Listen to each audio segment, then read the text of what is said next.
And now we welcome, ladies and gentlemen, from Kaneohe, Oahu, Kumuhula Manu Boyd, and Halau Ke Ali Kumakani. This version of Mauna Loa by Jack Ailau somewhat parallels the better-known Mauna Loa by Helen Lindsay Parker.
illustrating the range of subjects that are kupuna valued and memorialized.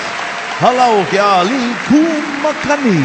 Amele kulohe that would have certainly caused our kupuna to chuckle and perhaps blush a bit.